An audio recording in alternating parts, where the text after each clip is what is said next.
More than a dozen wildfires are still raging across Northern California this morning.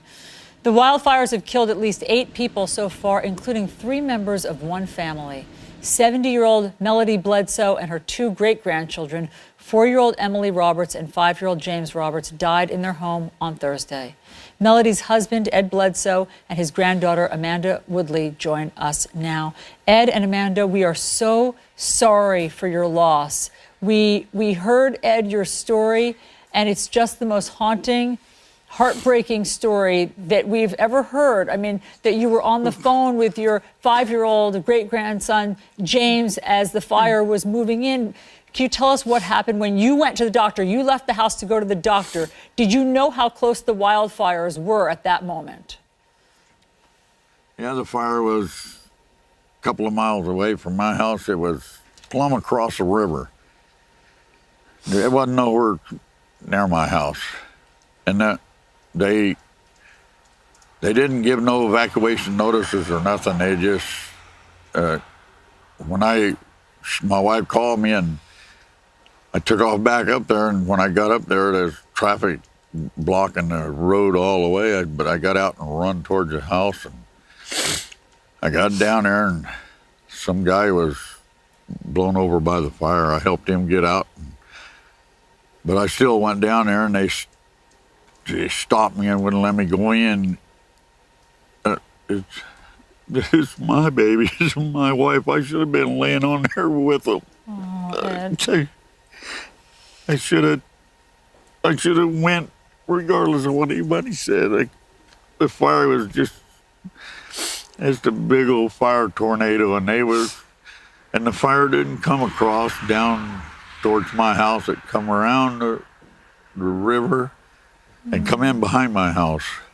Yeah. And the fire wasn't on the ground. My son lived next door. He pulled up to get out, Gary Baldwin, and when he opened the door to get out, his hair caught on fire and burned all the hair off his arms and took his breath. Oh, my gosh. I mean, listen, so he got Ed, back in the car. Ed, I don't mean to interrupt, but I just wanted to stop to say, everybody understands that feeling, your sentiment of your guilt or your devastation and feeling like you should have been there, but you can't fight nature. I mean, this is too powerful. These are still raging. You could not have done anything. I mean, that's what, that's what all of us want you to know. This is too much. It's overpowering families. Amanda, can you explain to us, for those of us who luckily don't live in a wildfire zone, how hard it is to escape? What it is like when it encroaches in on a house?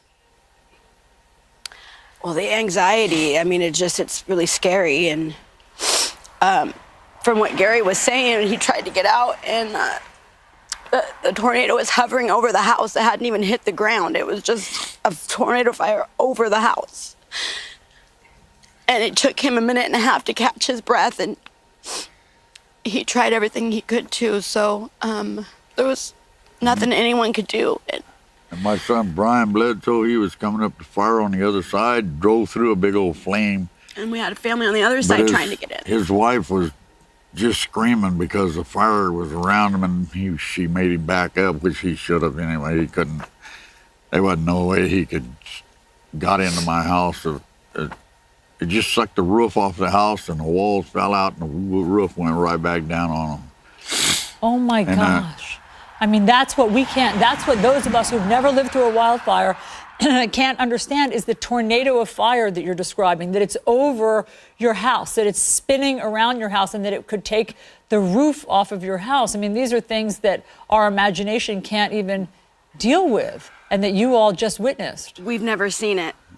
We've never seen anything like it. There's wildfires every year, but we've never seen it come into town. We've never seen anything like this. Well, all the fire was across the street about a mile. You could just see the smoke. You couldn't see no fire. And it was on the other side of the Sacramento River. And we got a dam and a big old, like a lake in there. And so that's where they was watching to see if the fire was coming across, and it never did come across. Or went down the river, come around, come in behind us. And it just got us. It just I talked to Junior, and he just knew I was going to get in there and get him. He just said, Grandpa, I know I'm holding on to Emily and Grandma. I said,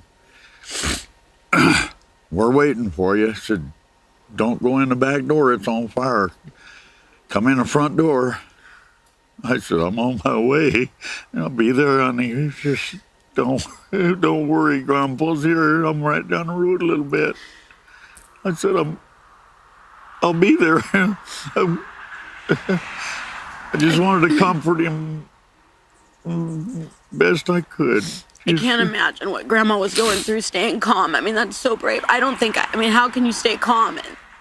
And, Grandpa, you lulled them to sleep for their final time. It was peaceful.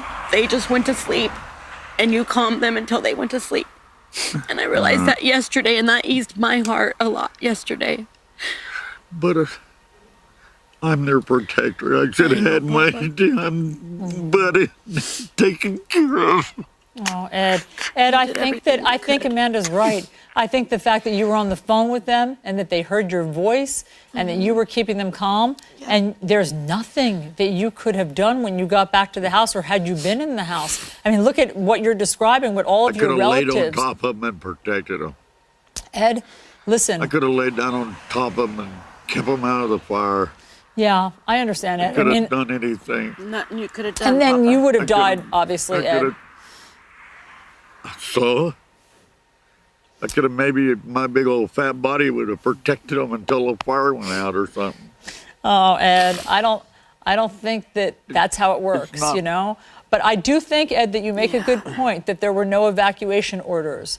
I mean, how would you have known to get everybody else out? You were watching the wildfires. I mean, how do are your neighbors all evacuated now? Why weren't there evacuation orders? No, there's 6 people perished in it by my house, and 2 Caterpillar drivers died, and a firefighter died up there in it. It was so terrible. I believe at that point, even the professionals were like, this is a beast.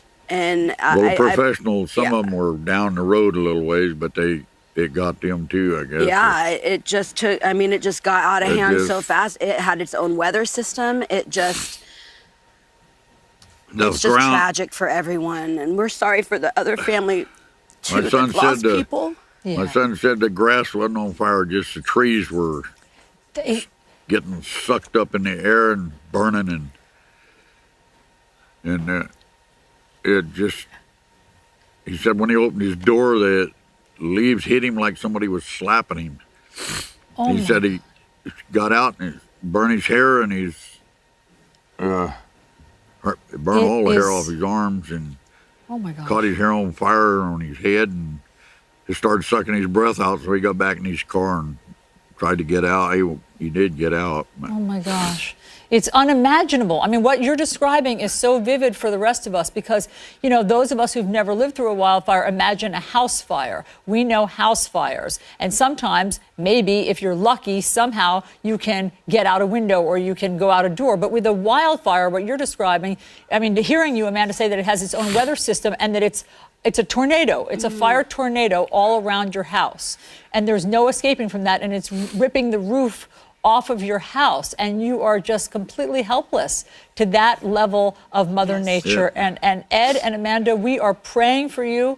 We're praying for your family. I want to point out to our viewers, you have a GoFundMe page. It's on, we're going to put it on the screen there. It's a GoFundMe page. It's up to more than $50,000 so far. And of course, all of this is to help your family and your great-grandchildren. Do you want to say a last word, Ed? Hey, I want to tell you something. I want to thank everybody in this country for their support. Yeah. And love for not just us, but for everybody. People are so outstanding and so loving. And I just want to thank them all. I want to hug them all. Ed, and they want to hug you. They do. I just can't. They do. I want to thank them all. I want you to tell them all how much I love them. I thank them for all their support. Yeah. Ed Bledsoe, Amanda Woodley, everyone is praying for you. Everyone is sending love to you. And of course, thinking of your 4-year-old great-granddaughter, Emily Roberts, 5-year-old James Roberts, and your wife, 70-year-old Melody Bledsoe. Thank you for sharing your story. We'll be right back.